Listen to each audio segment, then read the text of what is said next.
advertise you. Yes, recording. Start video. And it will show the code there.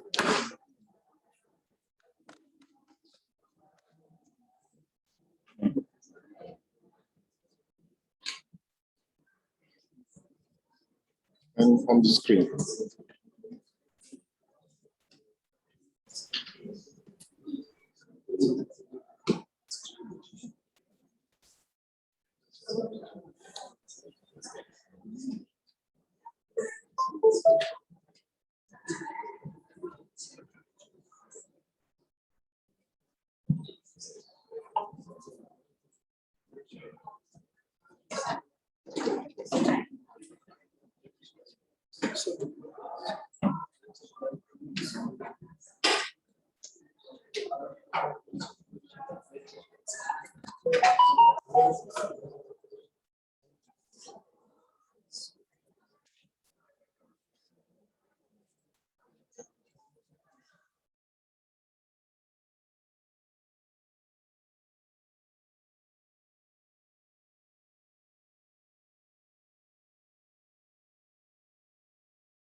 Hello.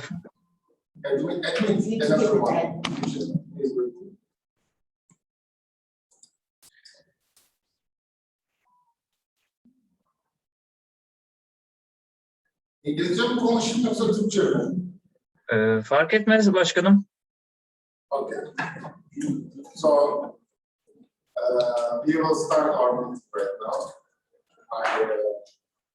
Neko, Maria gelecek. Başlayacağız.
Après, tu seras avec elle.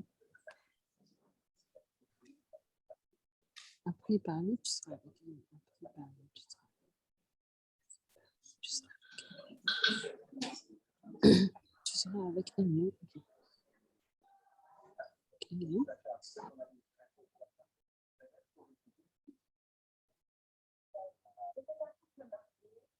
Après parler, tu seras avec elle.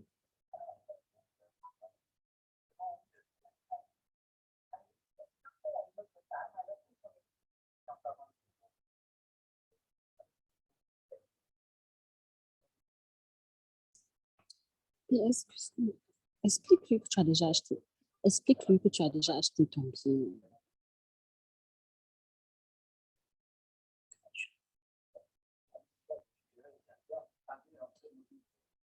Et que tu as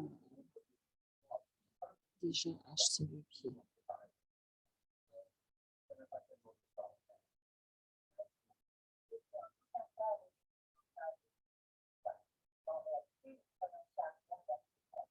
J'ai acheté le billet. Et que tu as déjà acheté le billet. Bon, on va le battre.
Ladies and gentlemen, good afternoon. I am opening the 6th meeting of Rotary Club, Niamey Moringa International, within your valuable participation. Thank you very much for coming here today.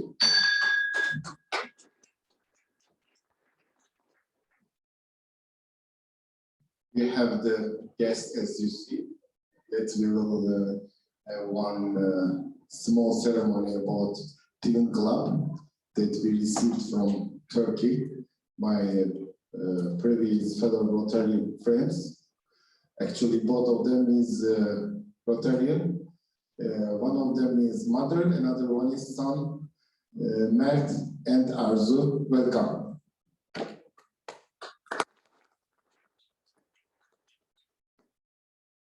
So we will start our meeting. Please, Mr. Secretary, introduce our guest, and we will start our meeting, please.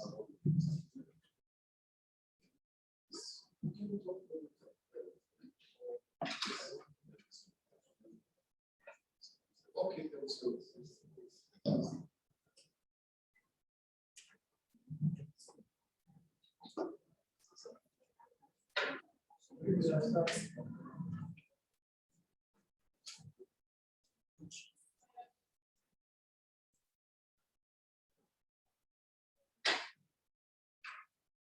Good afternoon, everybody. So, as Mr. President said, we have opened our 6th meeting of Rotary Moringa International for the year 2021-2022. And today we are honored to have Mrs. Catherine Inglearn, the pronunciation group. She's a British ambassador in Niamey, and she will be our guest speaker. And also we have Dr. Ibrahim Halibou from Galway, Mr. Shekau Abubakar, also from Galway, Mr. Kadade Abdul Rashid. They are members of the Rotary Club and from ADU. Mr. Issa Saleh Umaru, also from ADU Rotaract. Mr. Igo Adam, our Assistant Governor, Mr. Suad Musa Sumana from ADU, Mrs. Irene Serena from ADU, Mr. Hamidou Salifu Sanatu from ADU, Mr. Yaya Amadou, Mrs. I'm sorry, Khadija from ADU, and unfortunately we didn't have the full sheet filled, so I will pass on the microphone on the left side for the other guests. Yes.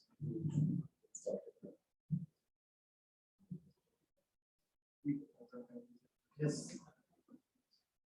My name is Bashir Musa. From it. Okay, I'm Telja Lamponsa. I'm a Rotarian from the Certified Club of Accra East Makati Hill. At the moment, I'm an AD, and I came to fellowship with you guys. Welcome.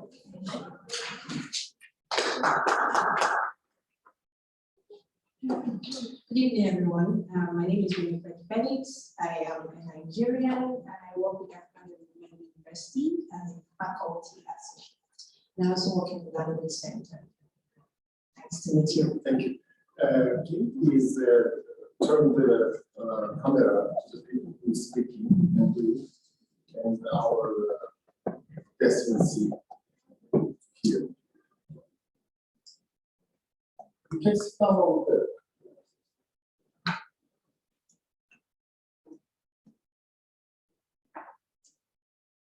Okay, good evening, everyone. My name is Sandra Uwiri. I'm from Nigeria and the academic coordinator at ADU. Thank you. Good evening, everyone. I'm Mustafa Ibrahim, a student at ADU and also a member of Rotary at ADU. Amadou Arifa from ADU also, and member of Rotary. Hello, everyone. My name is Mariam Abubakar, and I'm a member of the Rotary Club in collaboration with AD. Good evening, everybody. My name is Fatuma Sani. I am the manager of Soleil Afrique, but I'm from Lions Club. I am invitee of Mr. Tripos to attend this meeting. Thank you. Good evening, everyone. My name is Adam Zada. I'm a new member of the Rotary Club at AD. Good evening, everybody. My name is Jalwa Menisman.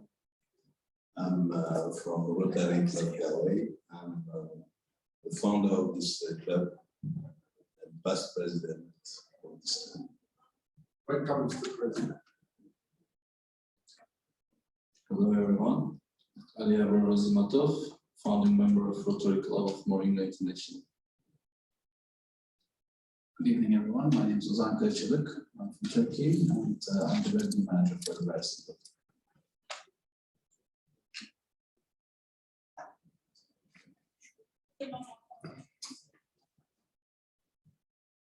Thank you, Mr. President. I think you can take it from here. Thank you very much.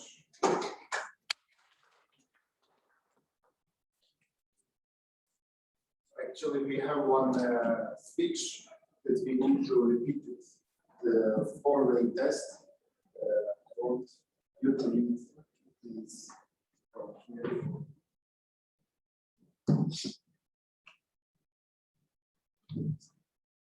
So the four-way test. Okay. Object of the Rotary. The object of Rotary is to encourage and foster the idea of service as a basis of worthy enterprise, and in particular to encourage and foster. First, the development of acquaintance as an opportunity for service. Second, high ethical standards in business and professions. The recognition of the worthiness of all useful occupations and the dignifying of each Rotarians. Occupation as an opportunity to serve society. Third, the application of the ideal of service in each Rotarian's personal, business, and community life. Fourth, the advancement of international understanding, goodwill, and peace through a world fellowship of business and professional persons united in the ideal of service. So then I will pass on to what we call the four-way test. And what is the four-way test? The four-way test is a non-partisan and non-sectarian ethical guide for Rotarians to use for their personal and professional relationships. The test has been translated into more than 100 languages, and Rotarians recite it at a club meeting. Are the things we think, say, or do? So, first one, is it true? Second, is it fair to all concerned parties? Third, will it build goodwill and better friendship? And fourth, will it be beneficial to all concerned? Thank you very much.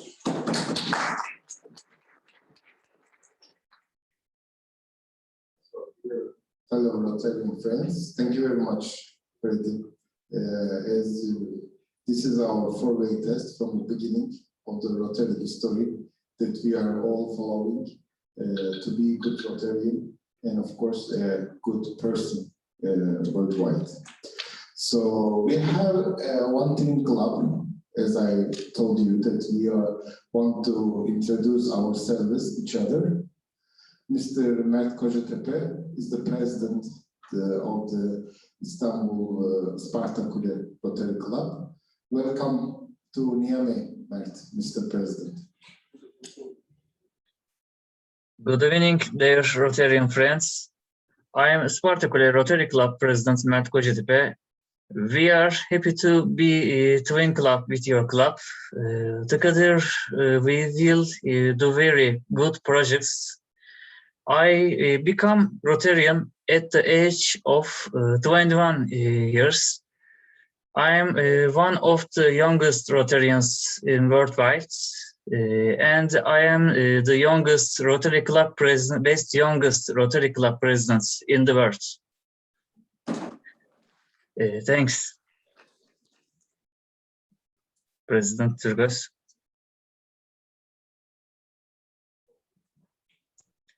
Let's continue, please. We are listening to you. How many members do you have? That I will introduce ourselves as well. Yes. Of course, Ms. Arzu was the previous president of the club. And you can talk about your classifications, your jobs.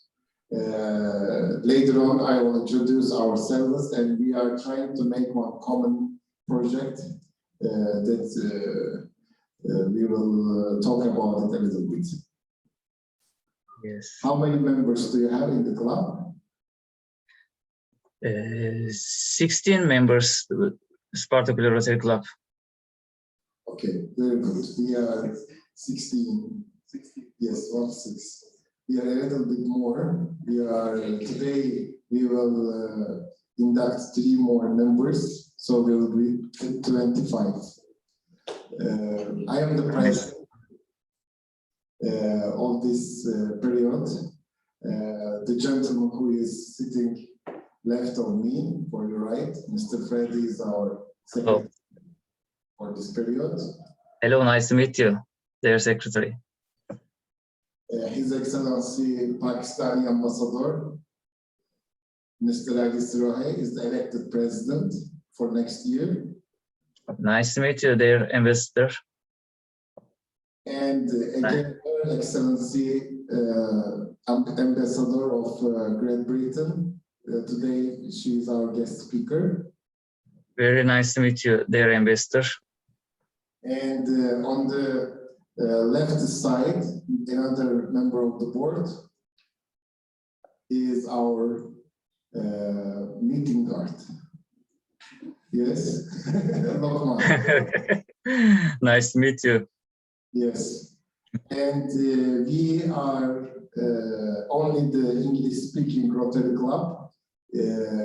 Maybe there is only the second one we can find, but we've established this Rotary Club who is not speaking French well, like me. as I told you, we will be 25 at the end of this day.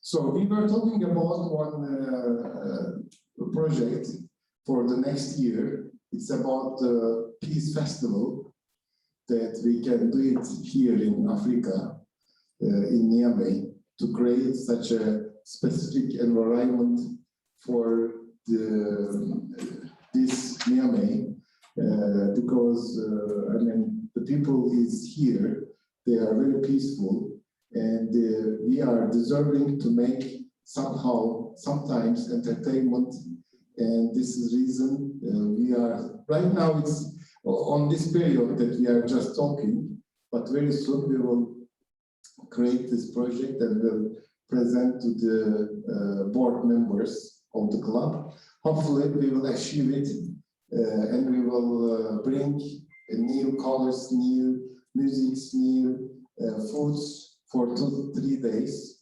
and we'll bring another mood. So you are the, both of you is the, right now who participate the meeting. Is there any other members who will join or? I don't, your microphone is. Başka üye var mı katılacak? Şimdi sesiniz geldi başkanım. Şu an duyurduk da kendilerine herhangi bir üye gelimi, hani bugün yoğunlukları falan dolayısıyla guvernörümüz gelecekti de bugün de onun başka toplantısı vardı. Correct. So in Turkey, of course, the time is a little bit late. This is already 7 o'clock and today is Saturday night. I'm sure the people has another things to do. Thank you very much. You can keep to watch us. The microphone and the program is open. If you want to add something, please feel free to add your opinions. Başka söylemek istediğiniz bir şey varsa buyurun. No. İyi toplantılar. Have a nice meeting. Okay, thank you very much. Thank you. Yeah. So in our agenda, it says we need to introduction of the Rotary Club project that we are following. This is the reason we have so much students, university students, because we would like to create one project which is about the new Rotary Club. So if there is any volunteer who will be Wilfred, I'm asking if some of you is the volunteer who will speak about this, or that we need to give some small information what's going on about Rotary Club first, please.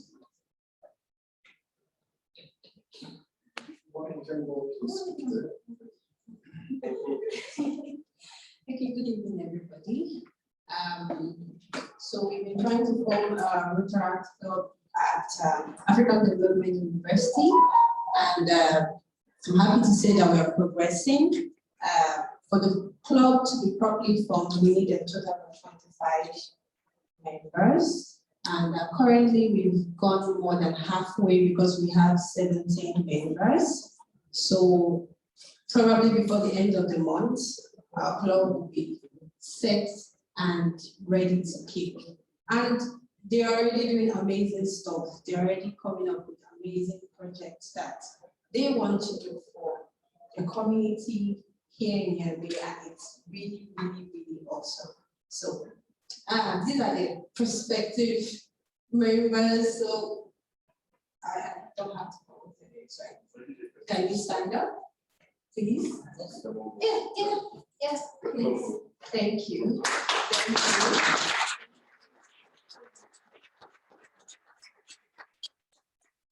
So these are the founding members of the Rotary Club, and it's going to be the first Rotary Club at African Development University.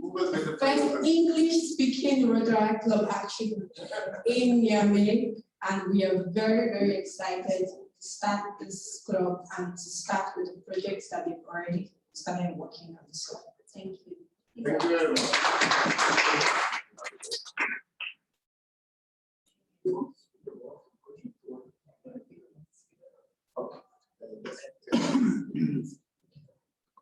So thank you very much. But who will be the president? Inshallah, they will work on it. They will work on it, they will decide. Okay. I have some feelings that the leader is coming really and showing himself, but I will not tell who is he.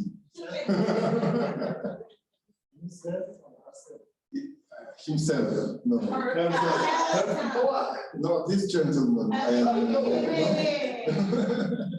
He's It's within the students and the Rotary members to decide who their president will be, him or her. okay, okay. You have more. Okay. If more of the time, Yes. more of this country, then let them select there.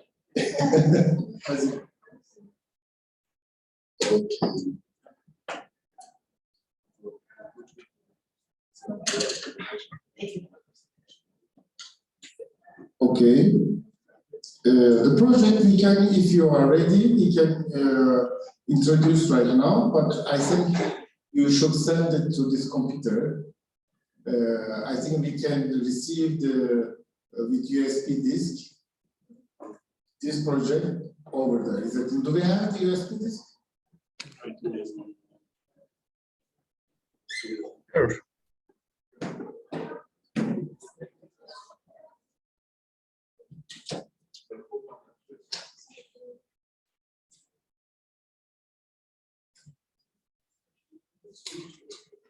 So we will do it at the end.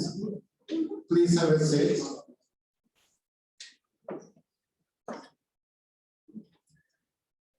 And please try to find this file to move another computer, by the way.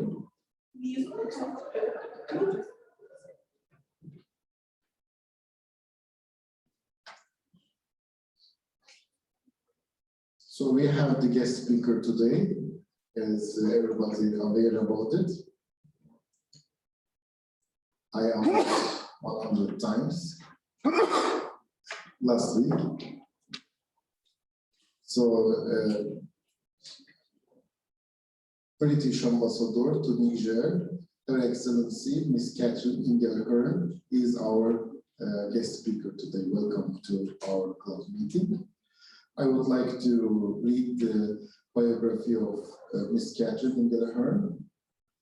She was appointed Her Majesty's Ambassador to the Republic of Guinea in June 2015. Ms. Inglearn joined the FCO in 1990 and until recently was Deputy Head of East-West African Department. Her FCO career has included a wide range of roles covering Africa, Eastern Europe, and energy-related issues with postings to Kazakhstan, Slovenia, and Italy. The ambassador represents Her Majesty the Queen and the UK government in the country to which they are appointed. They are responsible for the direction and work of the embassy and its consulates, including political work, trade and investment, press and culture relations, and visa and consular services. Thank you very much. Welcome.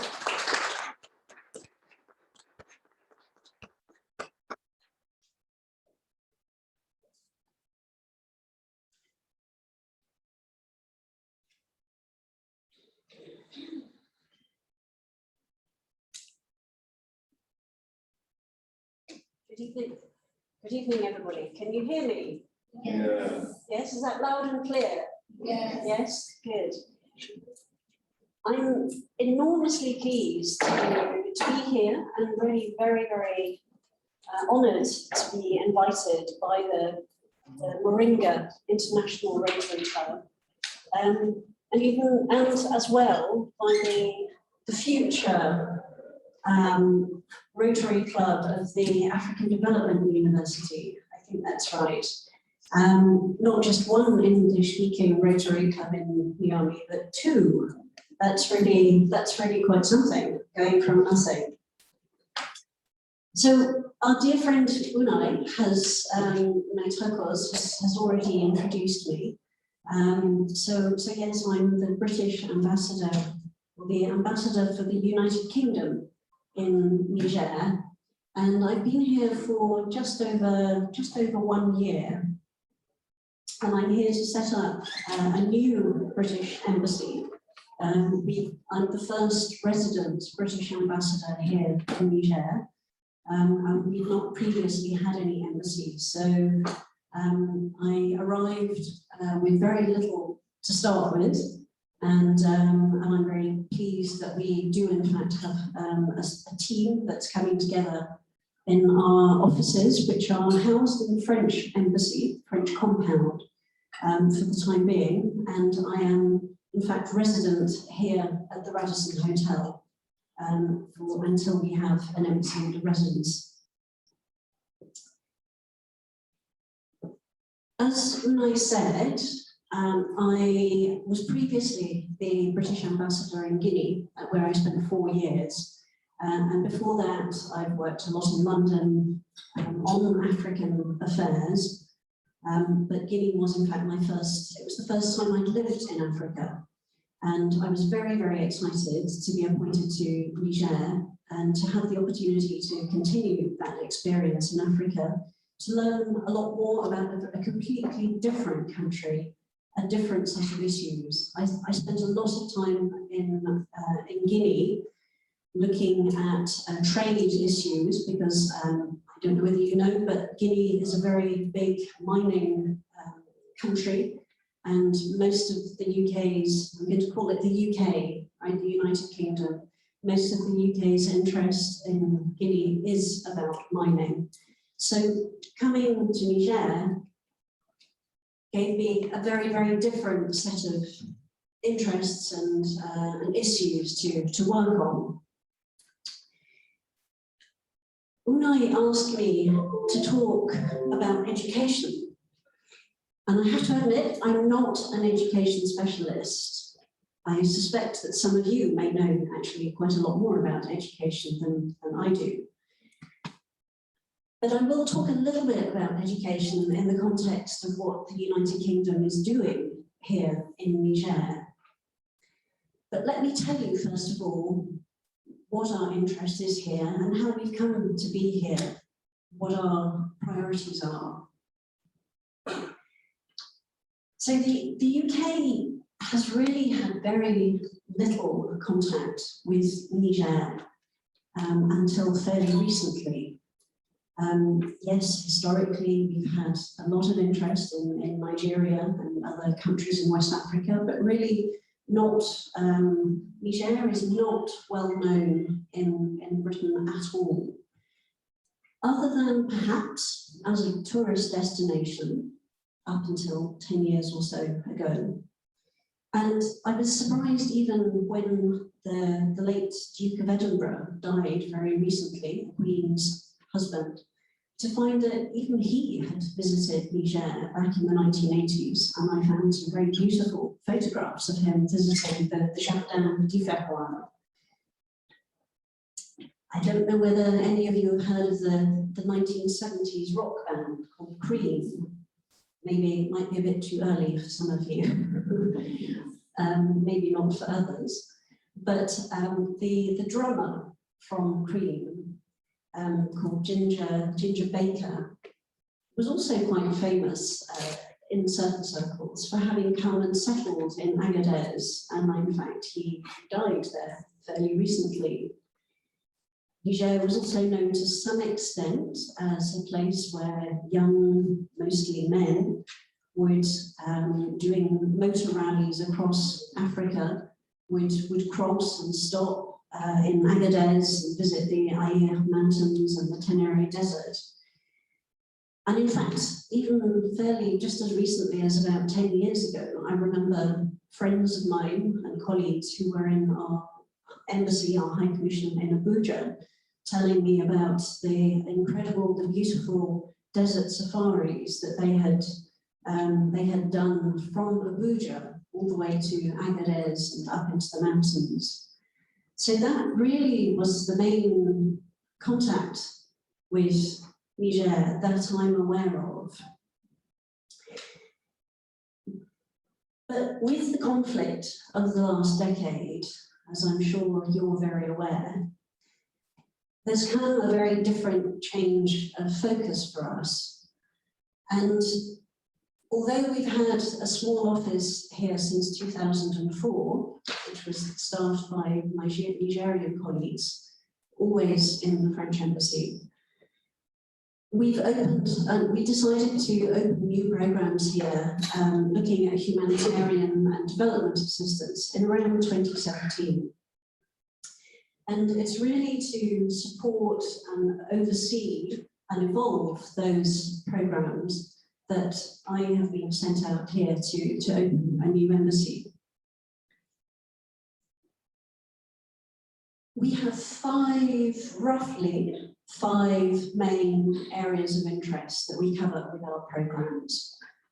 The first is humanitarian assistance, and the UK is, I think, one of the four biggest donors in Niger in humanitarian assistance, with other partners helping the over 3.5 million people that are assessed to be in humanitarian need, mostly because of climate shocks or conflict.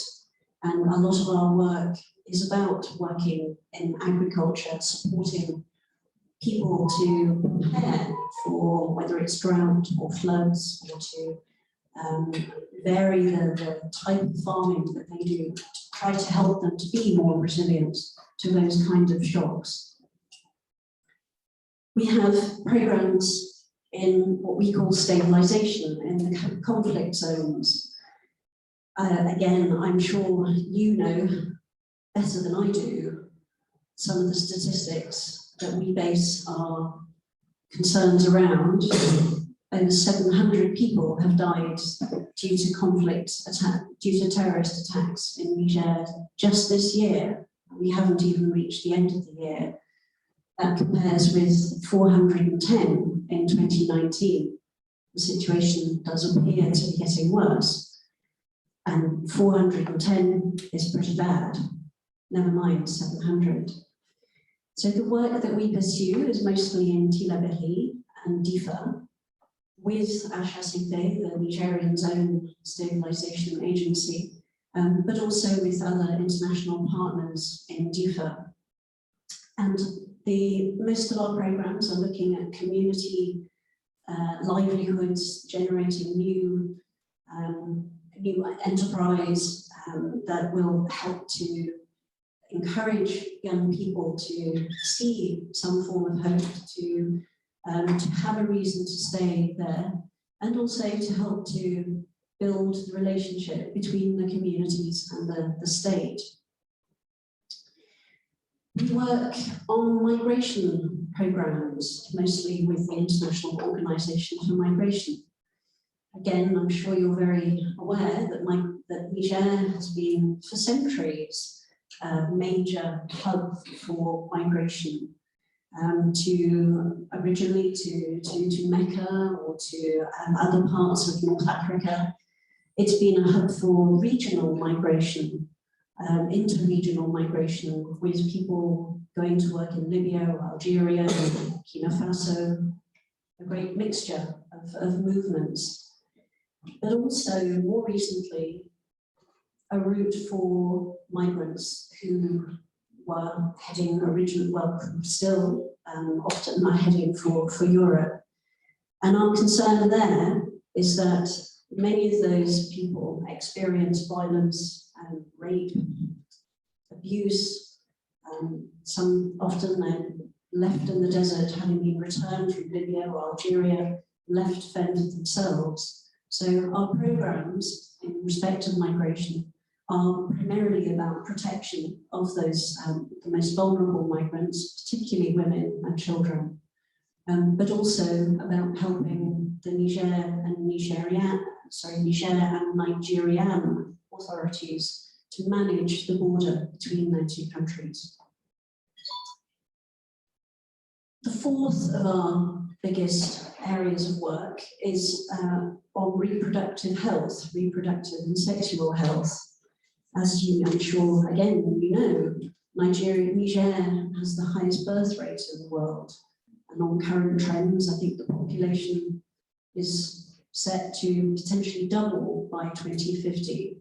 I know that the President Bazoum spoke about this in his inauguration speech and was concerned that the population growth was exceeding economic growth, and that it would be very hard for Niger to maximize its economic potential as long as that was wasn't keeping up with the population growth. Amongst the Niger also has amongst the highest maternal mortality rates in the world. 1 in every 187 women die during pregnancy or childbirth, or very shortly after delivery. So our programs aim to help to build a structure to advise women and their families on planning when and how many children they want to have, as well as to support women, particularly in the most isolated and rural zones of Niger, in respect to their own reproductive health. And we know that this is a very sensitive issue. It's a very difficult issue. It's a very difficult, it's a sensitive thing to discuss, and often is not welcome. But it's also a very important issue, and one that the Nigerian government is very keen to pursue. And the last of our main areas of focus is education. So again, I'm going to quote some statistics at you, which again, you might know already, but they are the numbers that feature for us, that make the work that we do important. So this year so far, 377 schools in Niger have closed in the conflict areas of Tillaberi and Difa. And that's around 70 of them have closed just since January. 244,000 children are assessed to have been impacted and affected by conflict. More generally, over 50% of children aged 17 to 16 are not in school in Niger. Less than 60% of primary school students actually enter secondary school, and only 20% of students actually finish secondary school. Just 1/3 of teachers showed an acceptable competency level in 2017. And these are figures that I've taken from reports by UNICEF and other international agencies. Some of them may not be entirely correct, but they are the figures that the government of Niger is also using. For girls, there are particular challenges. And again, the President spoke a great deal about the challenges facing girls and the importance of keeping girls in education, keeping them in primary education and getting them into secondary education as well. And he has focused a great deal on the internat, the boarding schools, building boarding schools close to schools, boarding houses close to schools, to encourage families to allow their girls to go to school, to overcome the dangers that they might face in making long journeys to get there every day on their own. And it's an initiative which is appreciated by the international community, by the donors. But the donors would also like to see the government looking beyond simply boarding houses, because the boarding houses themselves come with risks. Who's going to look after the girls? Who's going to make sure that they're safe while they're in those houses? Can the families trust those houses? In northern Nigeria, where Boko Haram are active, we've seen some of the boarding schools, whether it's for boys or for girls, attacked, and many children taken off and abducted. So there are risks to that, and maybe there are other simpler ways of dealing with the same situation. Just providing girls with hygiene kits and sanitary kits, giving them better access to toilet facilities, lavatory facilities. We would like to see more discussion around that, going beyond just the boarding schools. And this is a subject that we have looked at quite considerably recently, because we were very pleased to welcome the President to London in July for the Global Education Summit, which focused very much on the global partnership for education. The United Kingdom, in hosting the summit, aimed primarily to raise in fact, we were aiming for, are still aiming for $5 billion to be made available by the donor community for countries such as Niger, specifically for education. We were successful in raising $4 billion, and we're still working to encourage other donors to increase that amount. And the UK's own contribution is £430 million. Niger actually has an allocation of nearly $100 million from the Global Partnership for Education for the period 2021 to 2024. That's a lot of money, and it's money which is primarily for elementary education. But what we're finding is that it's very difficult for the country to absorb that amount of money, to really make the most of it. And whilst it might seem obvious that you can take that money, spend it quickly, you can't simply throw $100 million at a situation such as I described earlier. You have to start building the foundations. You have to build the platform on which to increase the provision of education.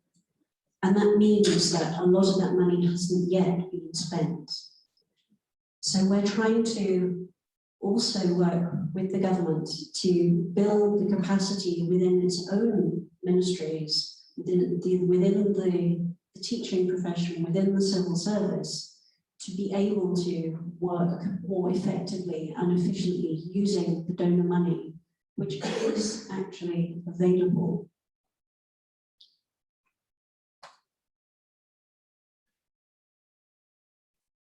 Still on the subject of education, but perhaps a little closer to your heart, is English language.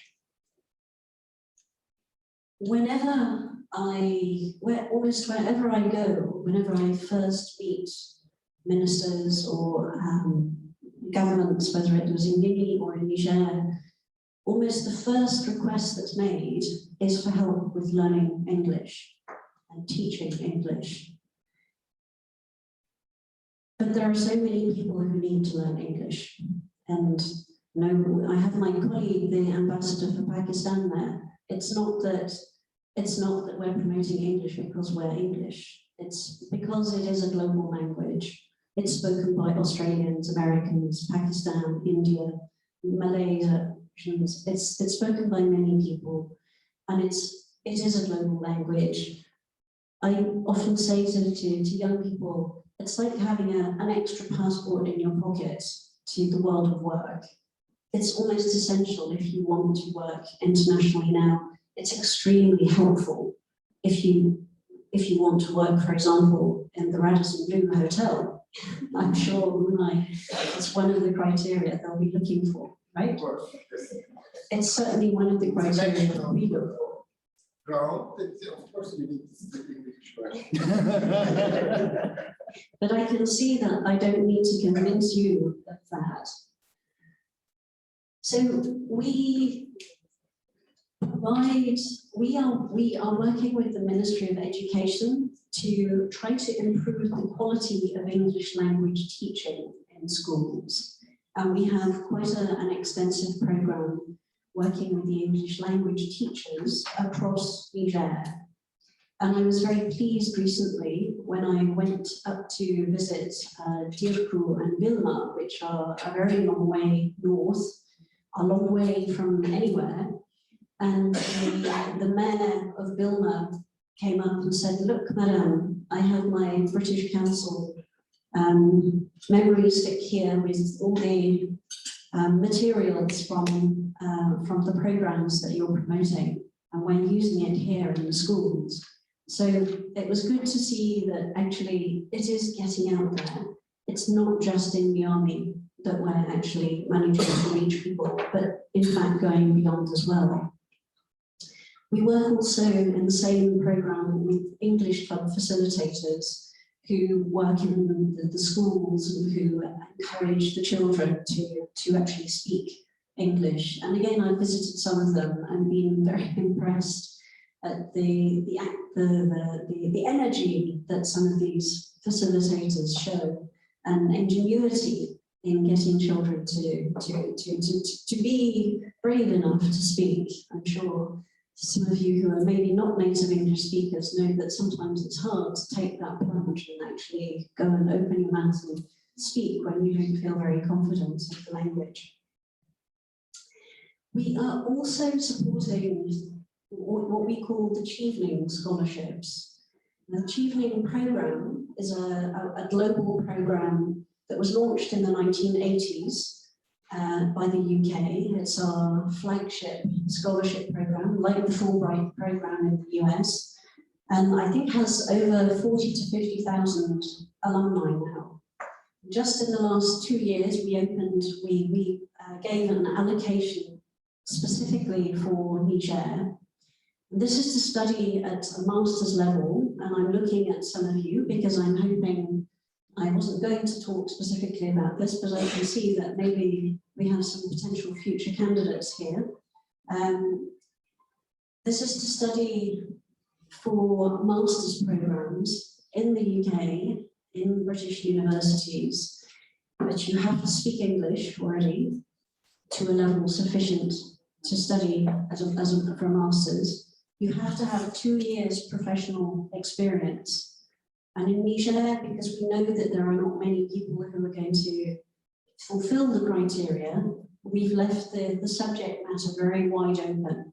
So essentially, from civil society, from politics, from government, from private sector, medicine, the military, we're just looking for, at the moment we have 2 scholarships, possibly 3 each year, but we're just looking for 2 or 3 good people who can show some leadership in their field and who will come back and change their sector, do something good for Niger.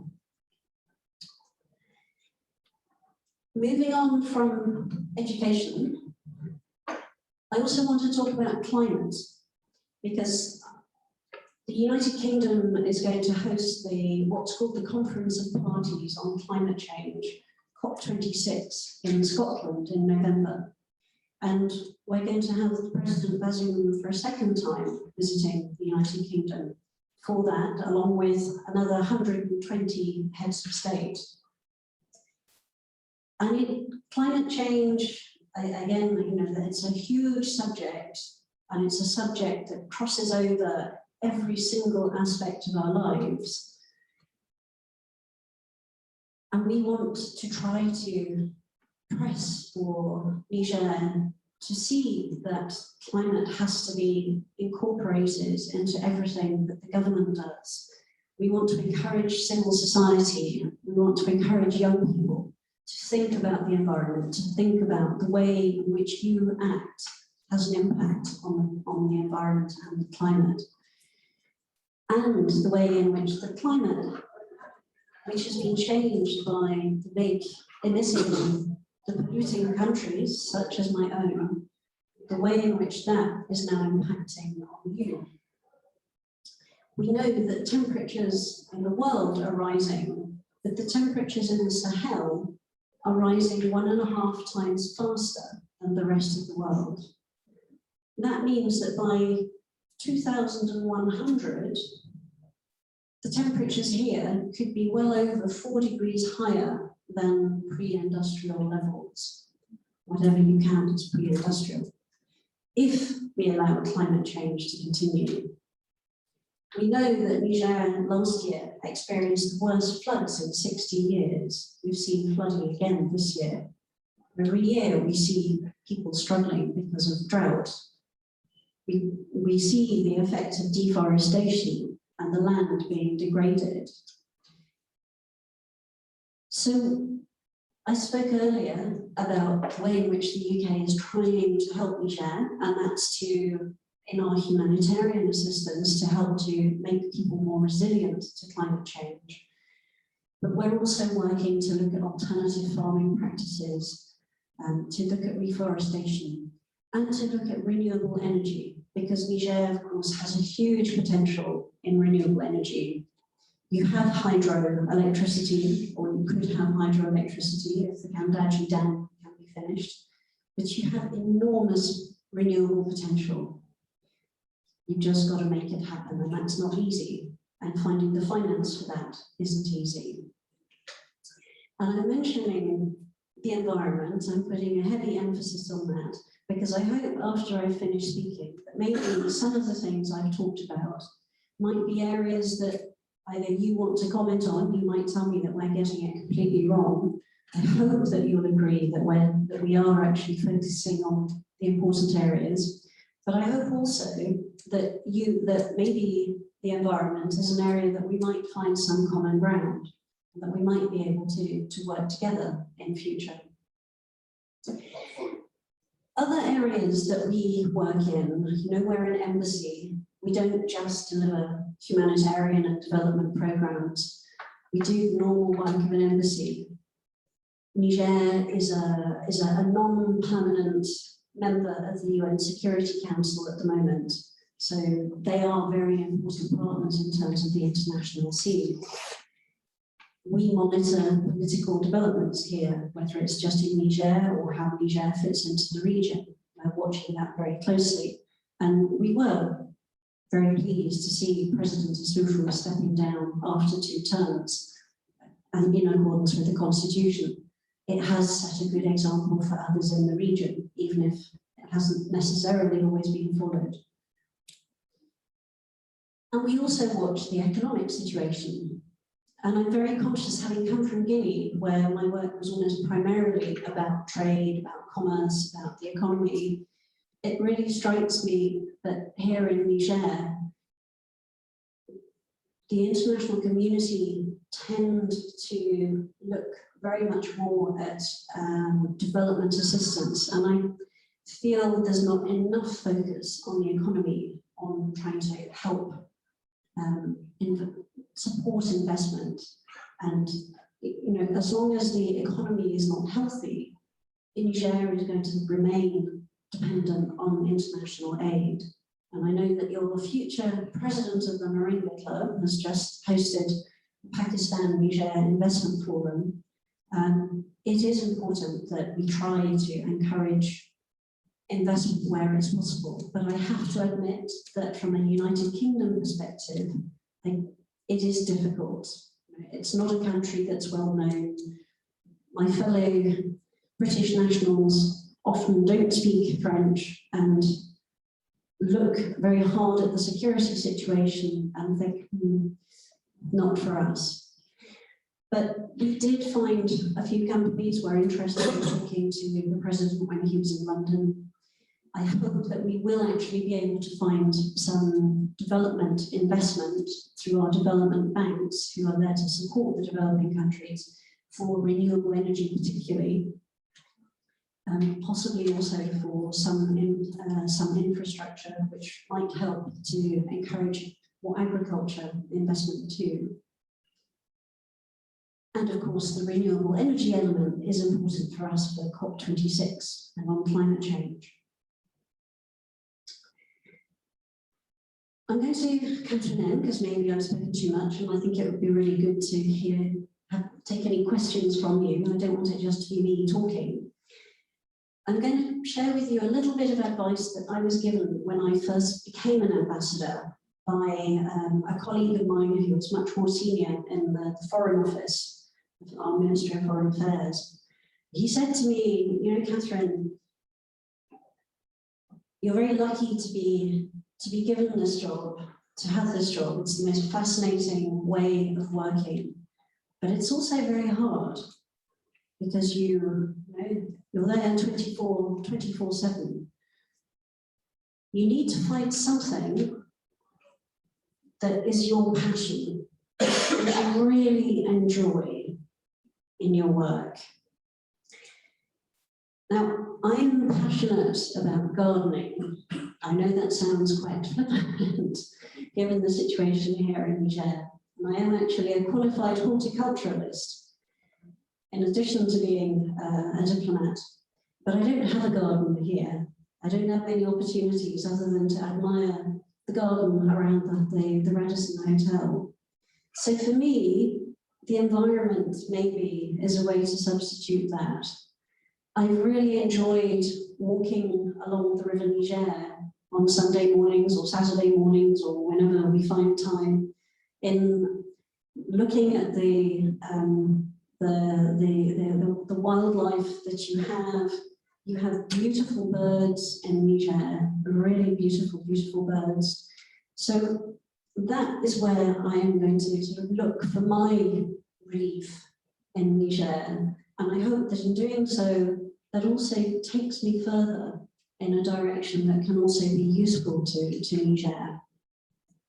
Now, as Rotarians, you're activists. The very fact that you're here suggests that you have energy, that you're dynamic, that you want to do things differently, that you want to contribute. So I hope that maybe something in what I've said today might have encouraged you, might have inspired you, or might have just made you think a little bit differently. So I hope that maybe I've given you some pause for thought. The statistics that I quoted at you, you probably know them already, but when you take them and look at them together, it sounds pretty bad. No, all the statistics about Niger are not good. But what I have seen since I've come here is some very good initiatives, both by civil society and by the government. I have seen some good commercial interests that are trying to move forward.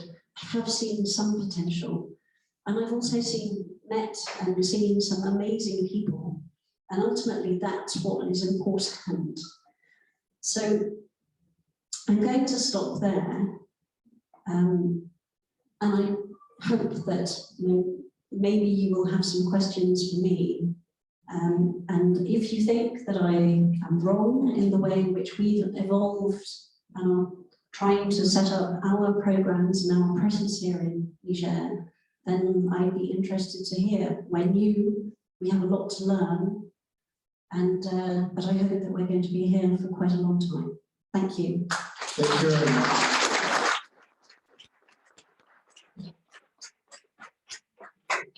It's a pleasure for us to have such a speech. Dear Rotarians, fellow guests, if you have any questions, please feel free to ask Her Excellency. Yes, Scott. Her Excellency, it's a pleasure to be here, and I'm part of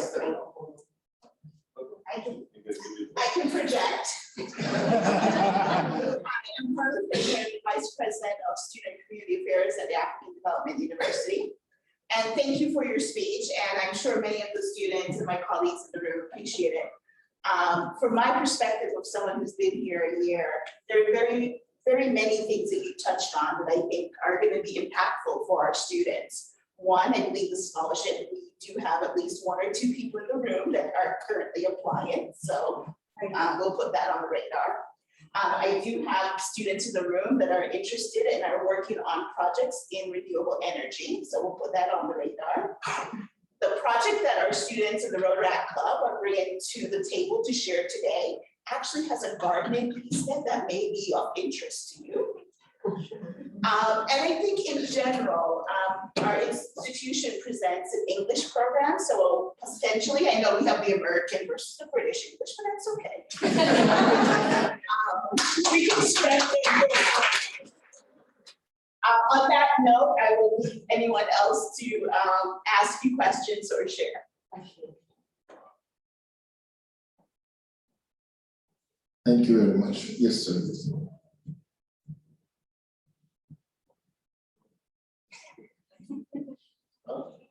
Sorry. Thank you very much, Your Excellency. I'm Ibrahim Habib, one of the trainees in the UK.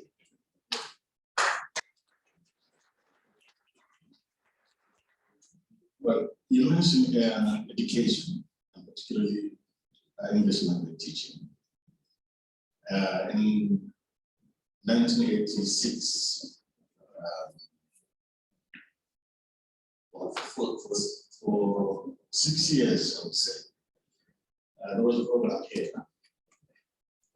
It's aimed at training teachers, some teachers to become advisors and lecturers. And the different degrees ranged from diplomas to master's and PhD. I was one of those students who happened to go on top after I have a PhD in education. Now, during that period, the program we had at the time trained 46 teachers and advisors. Most of them from all countries, advising teachers in different areas. Now, I hope that program was stopped for other reasons. We told no one was Niger was not really interested in dealing, well, sort of became in the same direction as UK in some areas. That's why the program was stopped. Well, what I would suggest, since we are here, think of similar program. You mentioned 2 or 3 scholarships. I think at that time we had 10 scholarships each year. Teachers, so the trainees went from education to administration, from affairs, so on, different areas. Something can be so maybe I would suggest to maybe that's the bigger program you use that number to come. Now another interest is environment. And in Niger we had a very good experience initiated by SITS.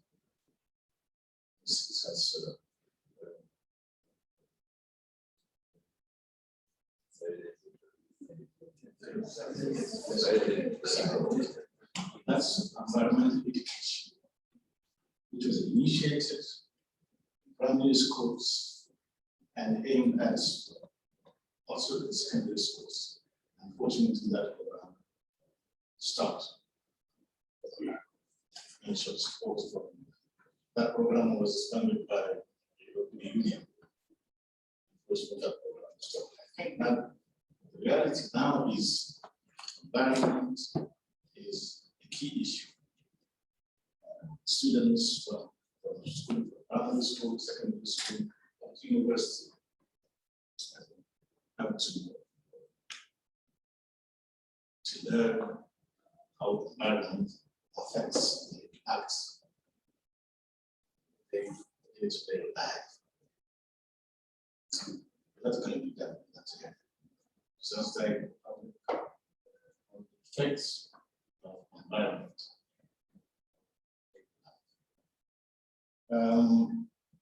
Another area of interest, obviously, we'd like to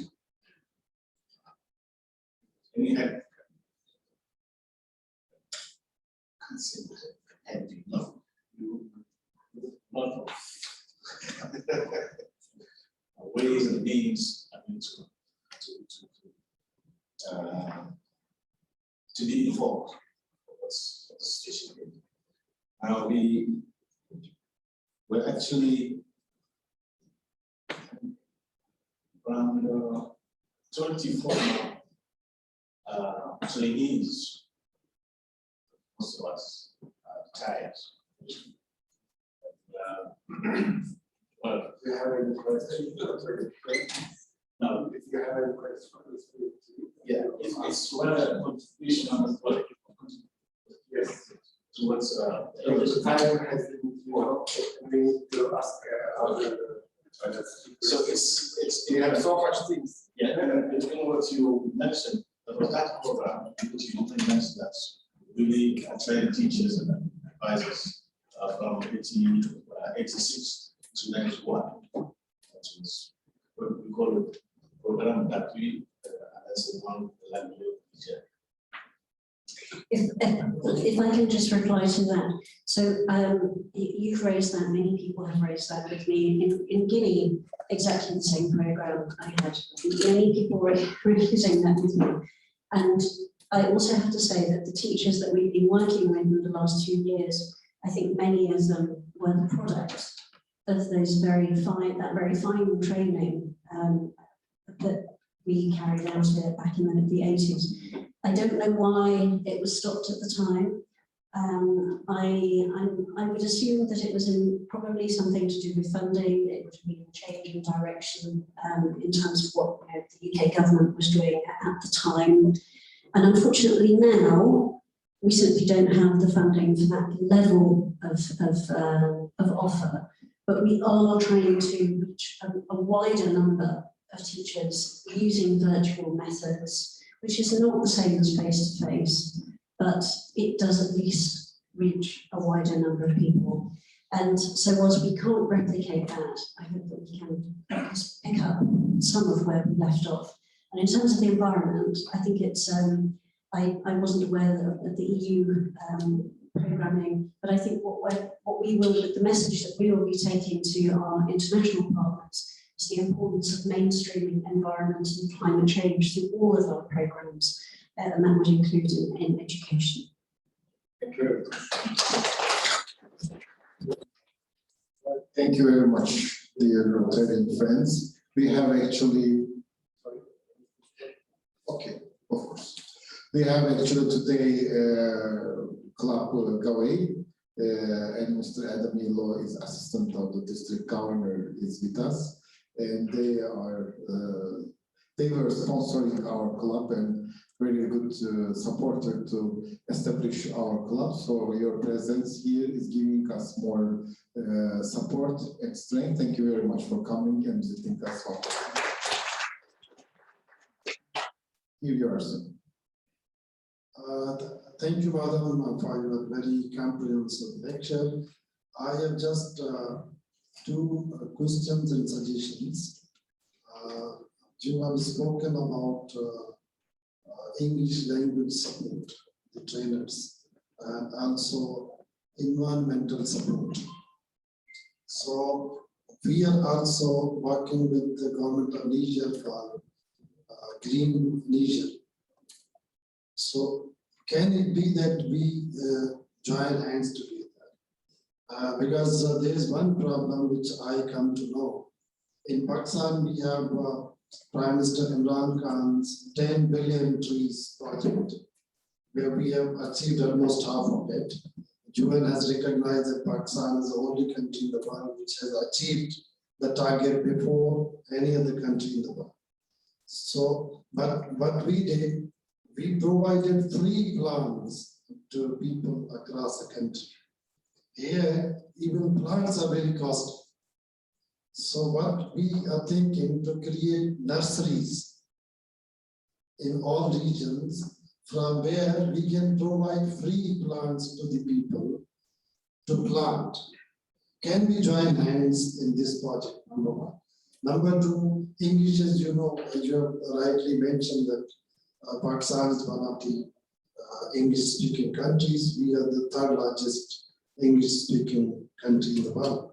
So we can join hands also to train trainers, English-speaking teachers. Thank you. Thank you, Ambassador. Perhaps we should, perhaps we can talk, but certainly we have to have the same aims and ambitions. And I think our aim is to try to work with all the international partners and to look for where there are synergies and where this cooperation might be possible. Thank you very much. Any more questions do we have?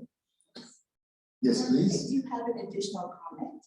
One of the things you talk about is women and youth.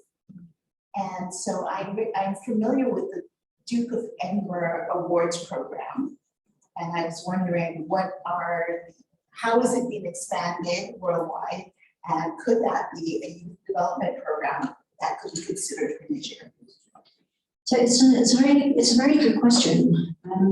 The Duke of Edinburgh Award program, which is a wonderful scheme, is actually a very it's already entirely international. But the program is called the International Award, I believe.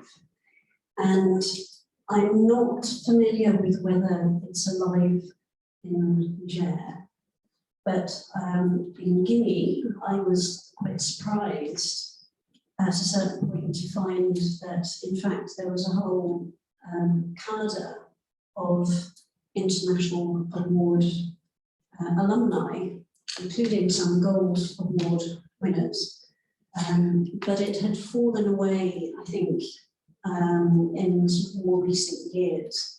So it's a very good reminder that I should actually try to find out, because sometimes these things are hidden and they're not necessarily, I'm not sure that people even always make the link between the International Award and the Duke of Edinburgh Award. So it's definitely something that I would really like to look at.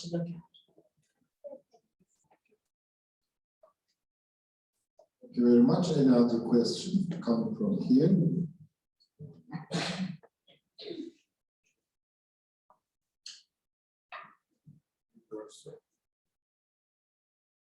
Thank you. Thank you, Your Excellency. My name is Ahmed Diallo, as I told you. I'm an auditor, an international auditor.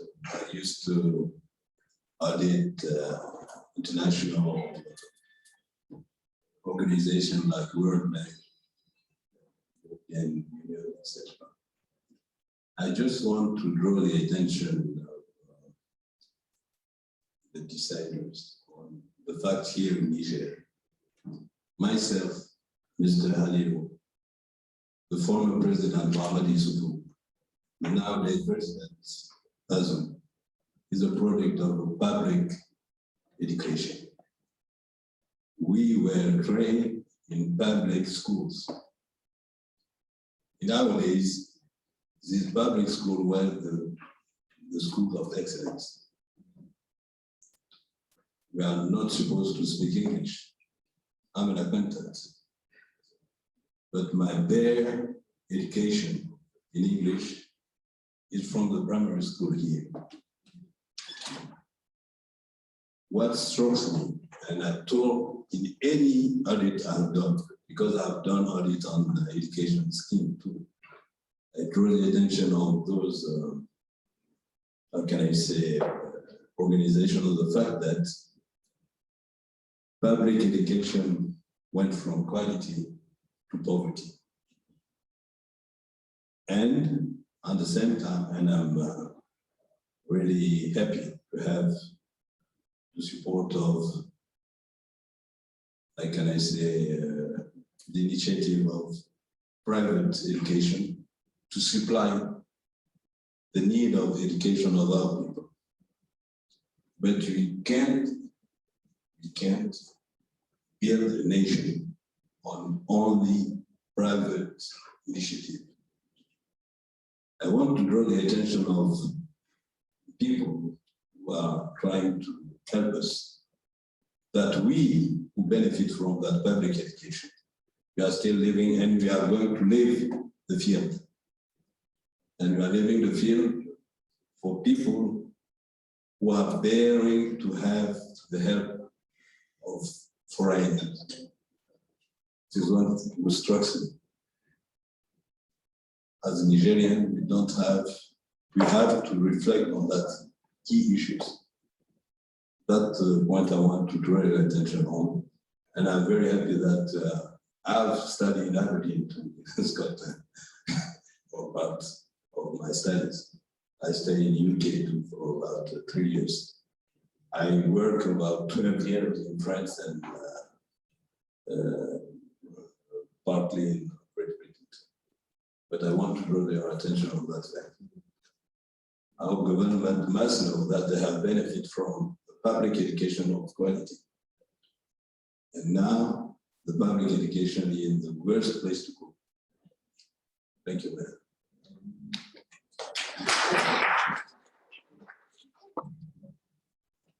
Again, if I might just reply to that, I think it's an extremely well-made point. And I agree that I found many people of a certain age who are well qualified, well educated. In some areas, I know in terms of renewable energy and solar power, was it Professor Wright?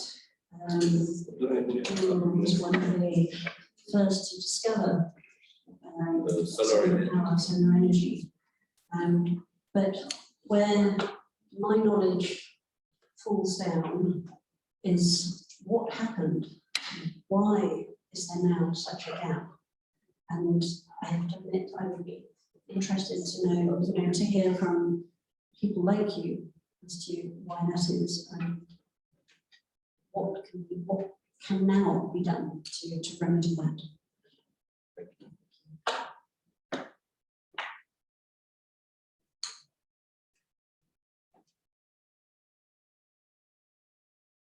Thank you. Is there any other question from the assistants? Thank you, Your Excellency. Thank you.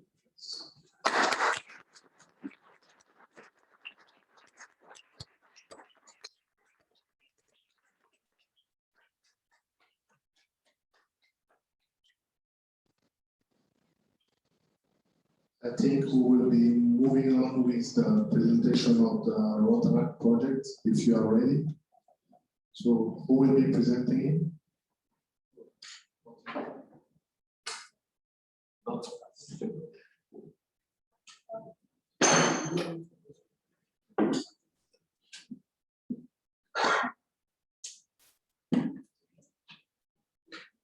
Can the other people still see us? The meeting is still going, yes? Zoom meeting. Wait, why did I share it? Dear President, I don't see the camera. You have to see.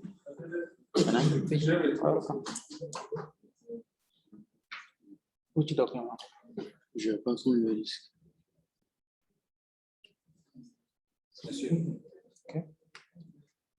Because you close Zoom, now they cannot see. Can they still see us? Okay. Yes, we understand. Monsieur. Oui. What Mr. Adam is saying is correct. You can share the presentation on Zoom without closing the meeting. Would you? Open la camera. Absolutely. Open la camera. Share the screen. Okay.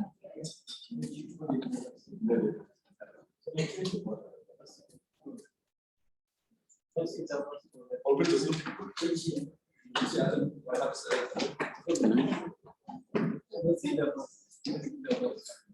Okay. All right.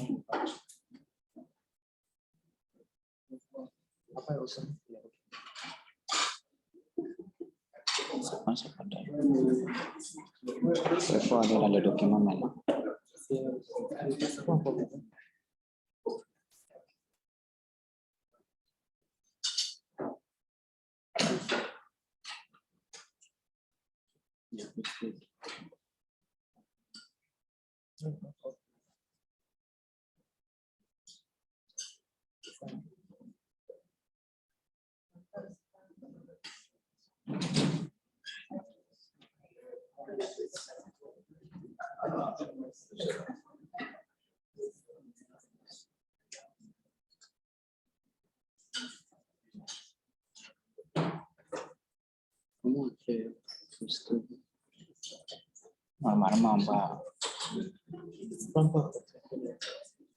Oh, no, we are full screen.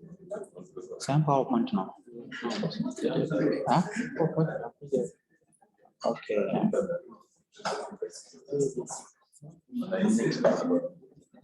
Oh, and so much fun. Okay. Well, 4 days I just It might be 10 or 15. More or less. Yeah. More or less 10 minutes. Yes. Just give us 2 minutes, please. Everybody, make their blood sugar up.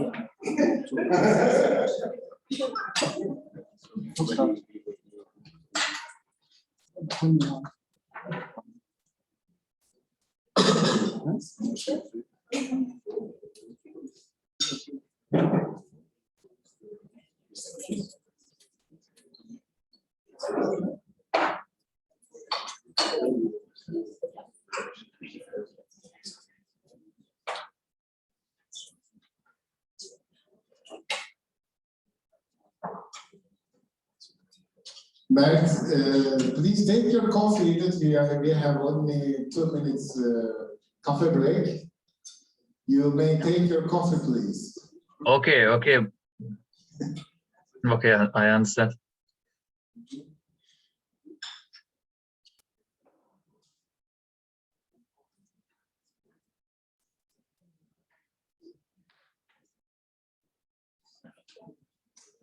Okay, today we have very... Günay Başkanım. Bu arada Zoom arka planınızı hazırladım. Mail atacağım şimdi size. Bu arada onu da hallettim. Tamam. Thank you very much. You're welcome.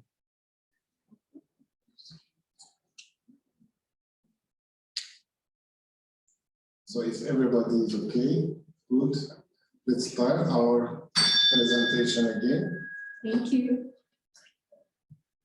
So good afternoon, everyone. My name is Niamey Moringa, and I'm a member of the new upcoming Rotary Club in collaboration with African Development University, and I'm also the Vice President of the Student Government at ABU. Today, alongside my colleague Arifa Majimoman, we are going to present to you the project proposal of the very first project proposal of ABU Rotary Club. So the project is based on, it's centered on an orphanage which is located in Saga. Saga is located in the southeastern part of Niamey, and the orphanage hosts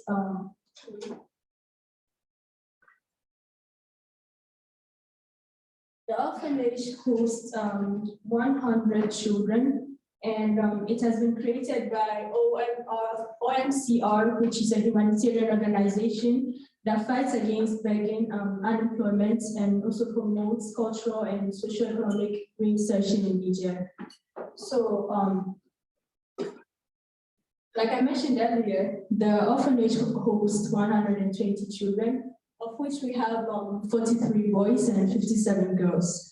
So, among these children, we have 18% of them which are housed, and we have the rest of them which have no place to stay and are being hosted by other families outside of the orphanage. So some of the problems the orphanages are facing is the lack of dormitories, specifically for the girls who are being hosted in the orphanage, and degraded and altered constructions for the boys. They have a place to live in, but the dormitories are practically not so good for them. And we also have lack of toilets for both of them, the boys and the girls.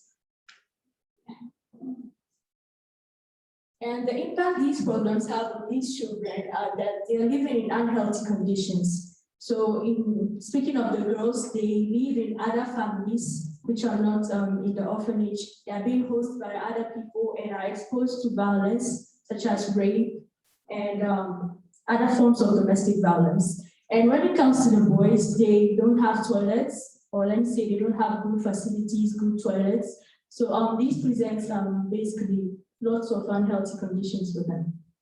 And like I mentioned earlier, the girls are exposed to violence, and they receive most of the time more treatment from the host because you live in somebody else's house and you have to act like a house girl or something to be able to be accepted among the families. And this also have a lot of effects on their school performances because they don't have good living conditions. So sometimes they practically don't have the opportunity to feel free to learn or the opportunity to have someone to help them with their homeworks or to monitor them. And the environment is also unfavorable to learning. Growing as a child, having such an environment can basically cause trauma or other side effects in the future. So this project is important to us because we believe children are the leaders of tomorrow. And like I mentioned earlier, the children are facing a lot of risk of abuse. So we believe by being able to put this project into work, we'll be able to save a good amount of children from abuse and from other forms of violence. We also believe that this project is important because it's a form of protecting the children's rights. We believe that every child has a right to education, a right to good living conditions, and a right to a better life. So the solution we are proposing for this, for these problems mentioned earlier, is a project which will basically consist of renovating the boys' dormitory. The existing boys' dormitory, which I mentioned earlier, has been damaged and altered. And the construction of a female dormitory for the girls who are not housed in the orphanage, and the creation of a garden. So these are some visuals of the project we have in mind. This is what we hope that the construction of the dormitory will be looking like.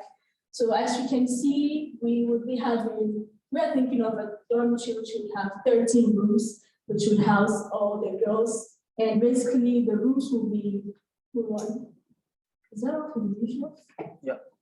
Okay, so basically the rooms will be having two beds each, so that the girls will be able to fit in all the rooms. And the total budget that we came up with for this project is $278,712. So I'll leave the floor to my friend Arifa to explain.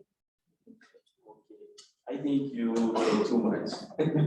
I'm sorry. So the total cost of the estimated budget we made actually is $278,712. Yeah, the total amount is really difficult to pronounce numbers in English. And for the renovation, it will cost around 40,112, and for the construction it costs around 243,642. So what we came up actually as a budget is that, so if the projects run, actually we will be having a larger budget. So this is a form we made, like stating some important parts of the budgets, summarizing them and putting them on the slide so you will be able to see them. So this is actually for the construction, and this one is for the renovation.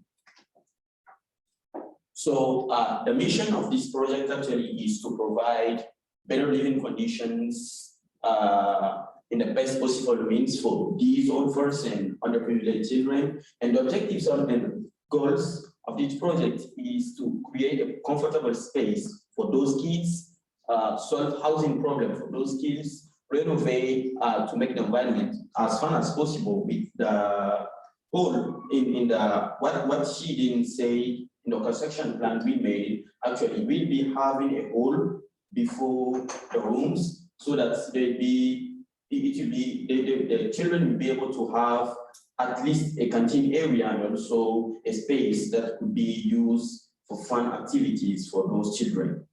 And also, one of the most important goal for us is actually to fight for child rights.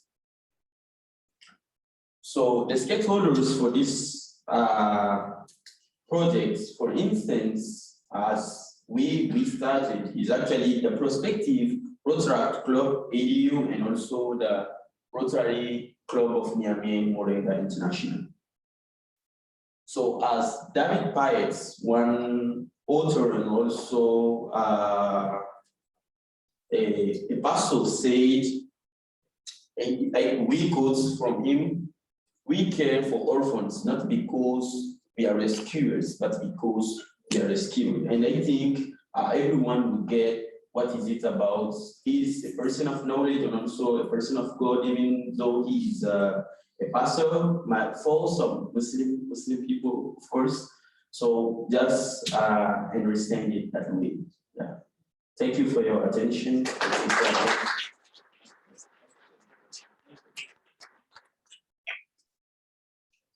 To introduce, thank you very much for this introduction, and we got very good influence from your projects, because we learned one thing today, very important, that they said children are tomorrow's leader. If you will invest your children and the young people, which means you are investing your future, and we have obligations to provide our children better world, our young people better world. So thank you very much for adding such values under the umbrella of Rotary International and Rotary Clubs. Thank you. Thank you so much. I want to introduce both of you here. Near me, please. I will give our flag as the memory of the today. Please come.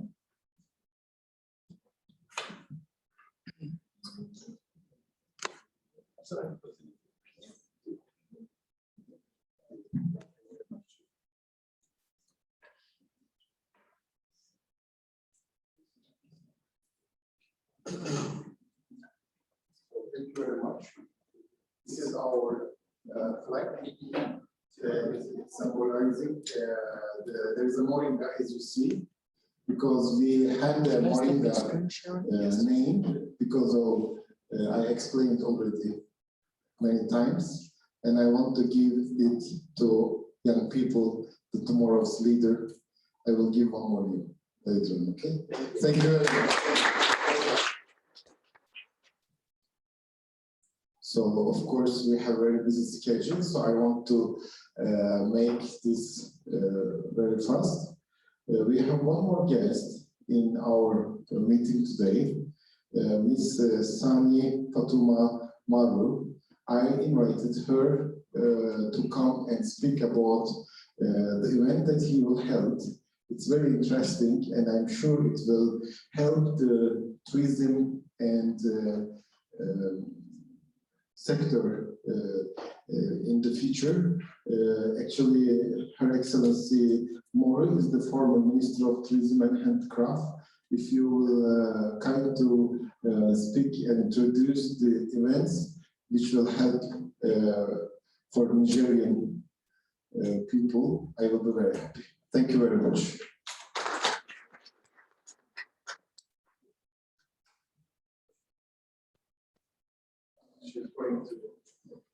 Yes, how you like?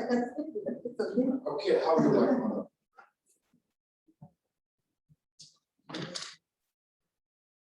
wanted first to apologize because the English is not so good. No problem. I will just try to make myself understood. And then if it's very tough, I will put it in French. Somebody will translate. Okay. I will volunteer to translate.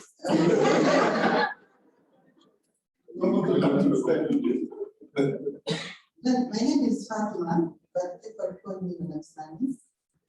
And I have been in the Ministry of Tourism and Handicrafts during 2 years, 2009 and 2010.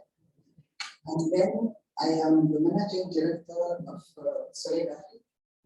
Soleil d'Afrique is initially an art gallery, and then we became a space where we are dealing with meeting people. We have a big place in Francophonie.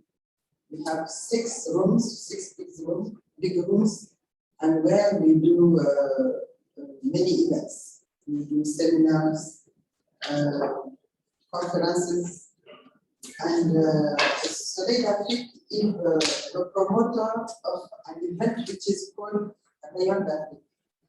Rayon d'Afrique is this in end of October we will hold the second edition. The first edition was in 2019, along with African Women meeting. We had almost 10 days event, and this time it will be 3 days event. It will be end of October, and in this event we have 6 big activities.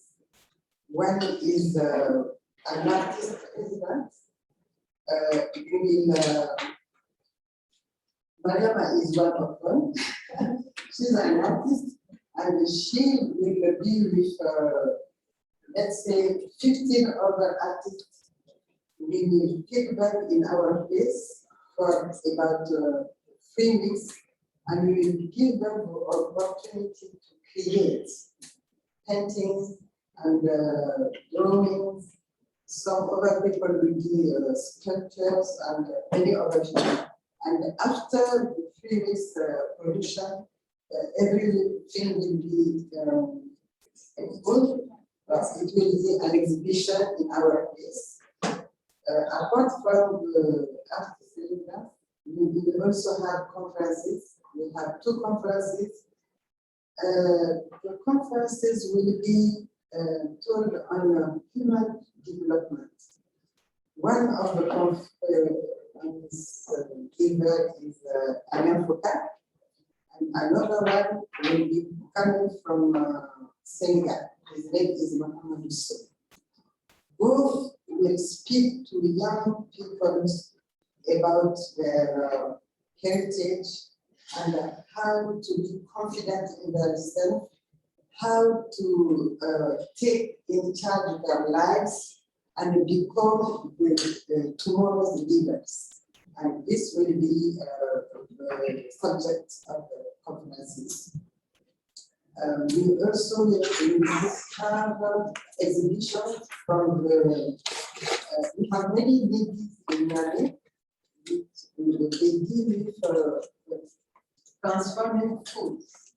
And there will be an exhibition with their products, because the way they transform food help people in their, how do you say? Comment on dit la ménagère? Translation. Ménagère. Les femmes c'est tellement simple.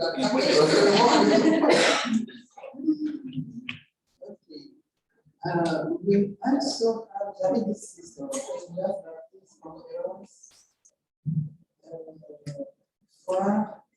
We also have a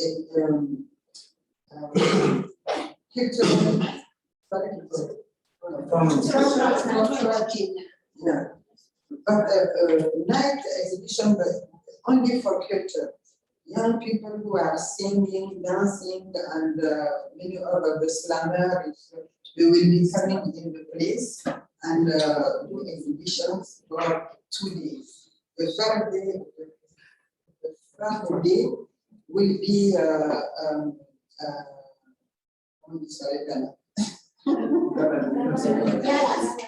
gala night. We will have a gala night with First Lady, Mrs. Basil. She is the Niamey Moringa.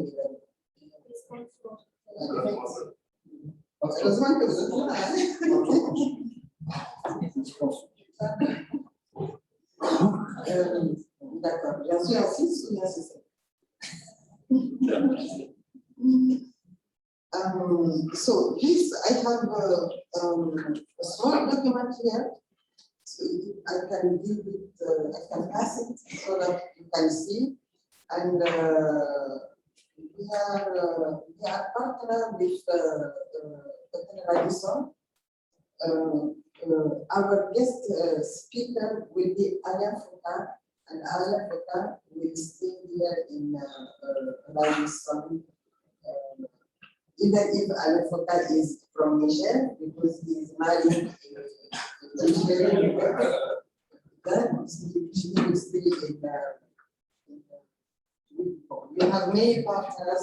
The United Nations program is accompanying the artist residence, and also FAFPA, the president is also accompanying. Thank you very much. Some questions?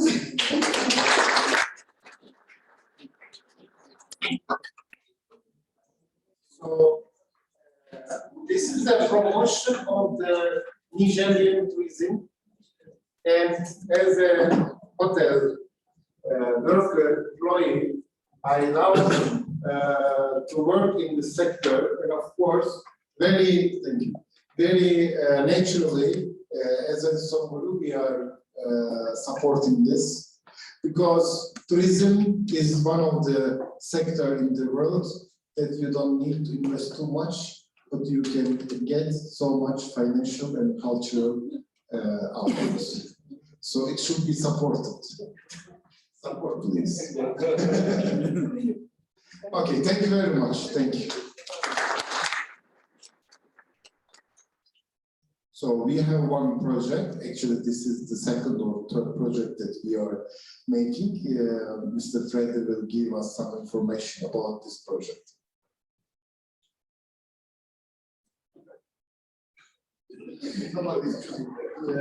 It's too far.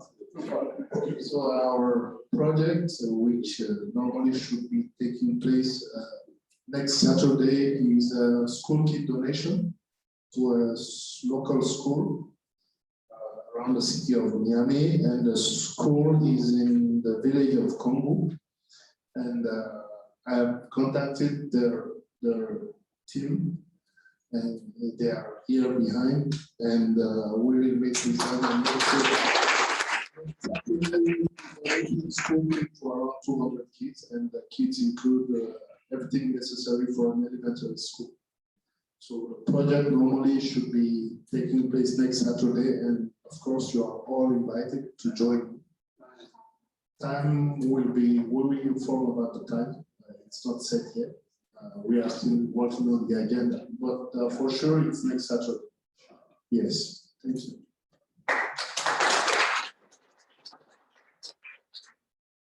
Thank you very much, dear fellow friend Freddy. Your effort and your performance in this project was very valuable and appreciated by all of us, because 200, of course, we contribute some money over there. Embassy of Pakistan contribute very good financial support. And one of your friends who doesn't want to be seen or explain the name, he contributes and buy all these things. Still, we don't know who he is, but please give our best appreciations to this gentleman, I think. who is supporting the tomorrow's leaders. Thank you very much for coming. So we have one ceremony. This ceremony is about the new members. The ceremony called Induction of the new members. So we will make it the first time, because if you will make any mistake, please forgive us from now.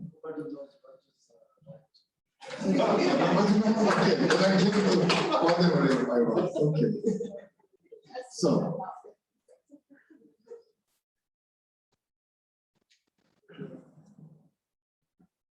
So we have the new, they were the candidates and they attended our meetings for a long time. And as the decision of the member of the board of Rotary Club Niamey Moringa International, we accepted their applications and we will pin them and today they will be our official members. They are Ozan, please come.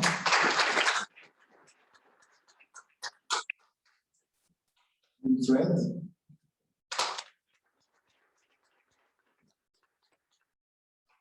And Sandra.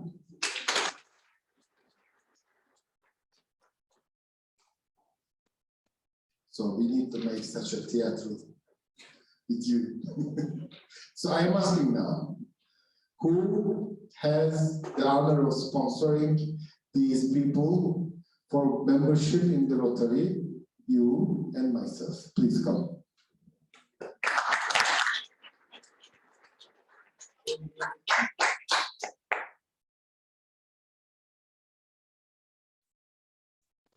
Carla, please introduce our new members to our club.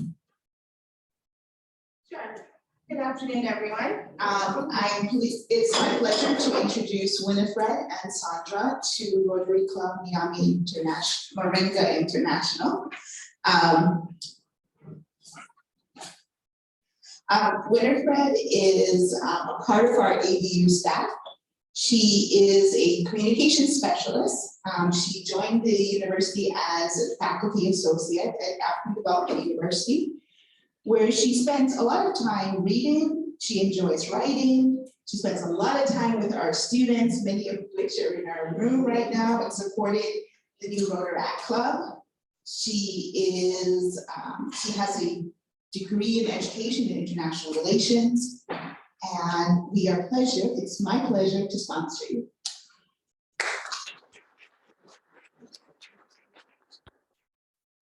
Next person is Sandra. Sandra is a development practitioner. She enjoys research. She's a member of the ADU community.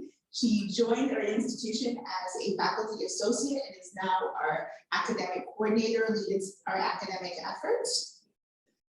She holds a master's degree from the University of Western Cape in South Africa, particularly in international comparative education, and focuses on international development, data science, economics, and e-learning. And it is a pleasure to sponsor you and welcome you.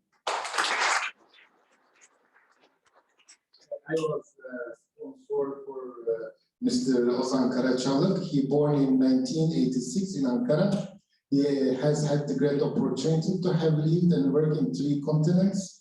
He grew up in multinational environments in Uganda, Switzerland, to name a few, and he is graduated from the International High School in Geneva and with a degree in hospitality management from Lyon Hospitality School in Switzerland, where he has resided since the age of 12. He began his career 11 years ago and has worked in some of leading brands in the world in countries as far and wide like Thailand, France, Switzerland, Moldova, Turkey, and now he is the billionaire and yielding manager in Radisson Blu Niamey. He likes to work in challenging environments for the betterment of others, a keen hotelier with a passion to teach and grow his team. He likes to push people. Is it correct? He liked to push people to reach their potential in himself. He enjoys the company of those with the same vision to improve one another and to learn and understand new cultures and new philosophies of the countries he resides or works in.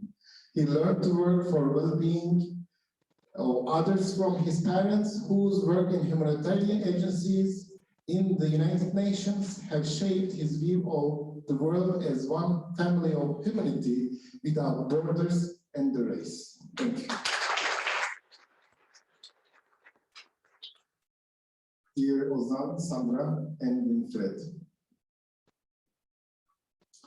Fellow Rotarians, it's the duty of our Rotary Club to add new members from time to time, so that we may not only increase our usefulness and influence as a club, but also to extend the spirit of Rotary throughout the community.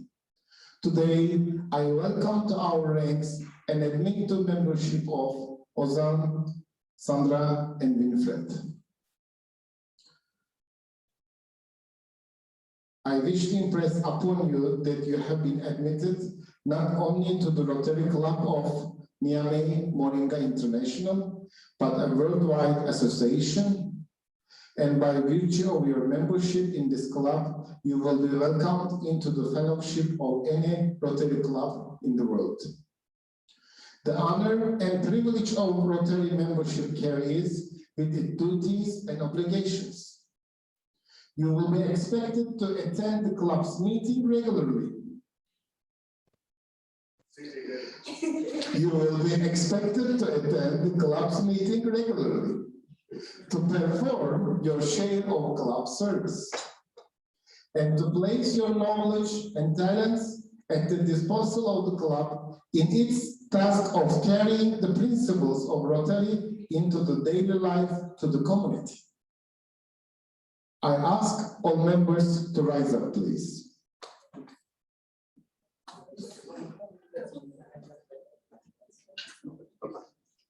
Our members would love to raise up their starting.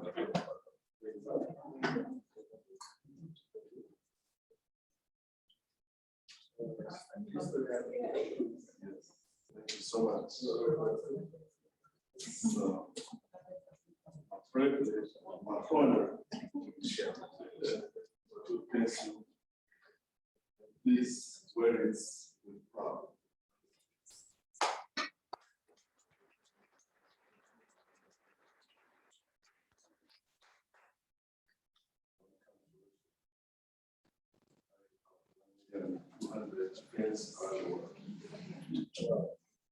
This one.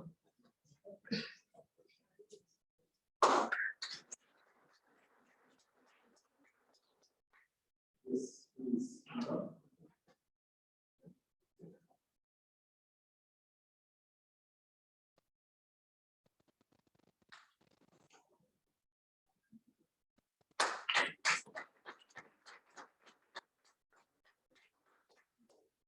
our honor to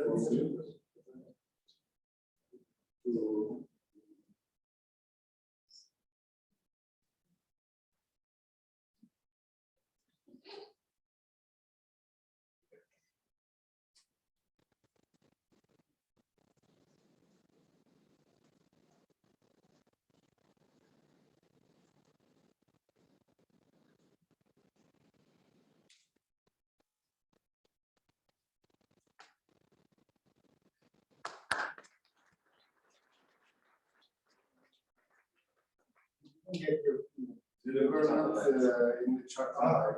So please, Mr. Ilo. During the chat, I didn't see yours, but you already know what you can make it now. Actually, members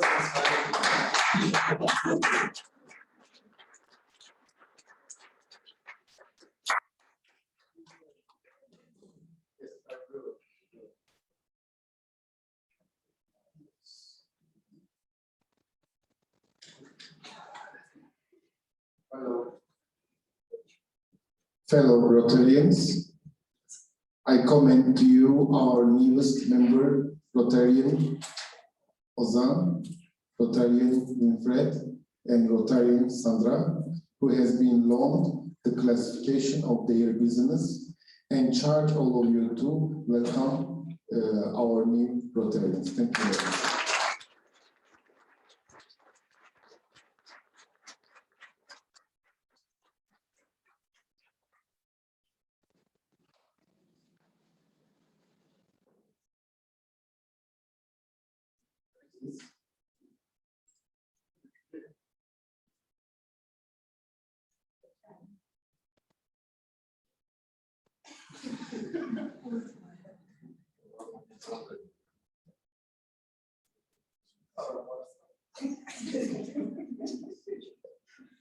He didn't understand what I said. He said, I want to buy the photograph machine.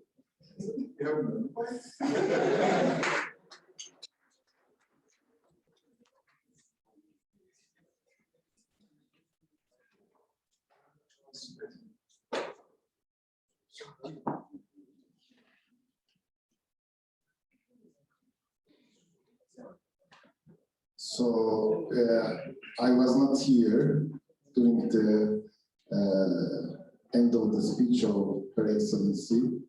Thank you very much for coming and sharing these informations with us.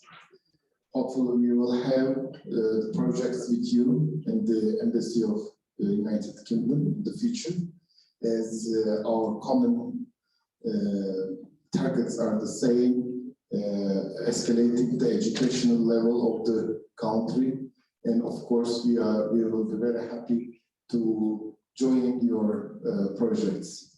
I want to give you one more flama, again the Moringa. Please keep it somewhere in your Radisson Blue.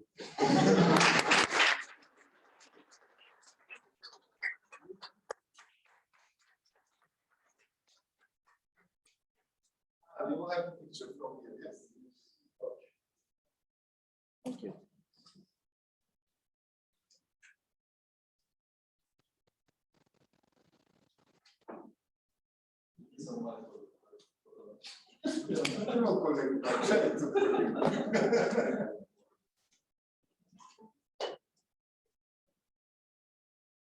Thank you very much.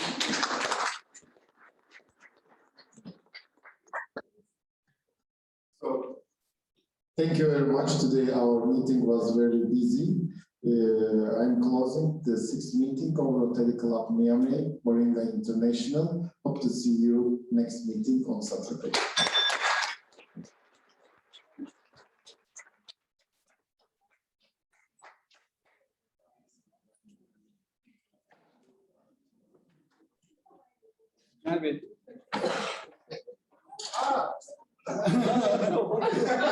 You forget our friends over there.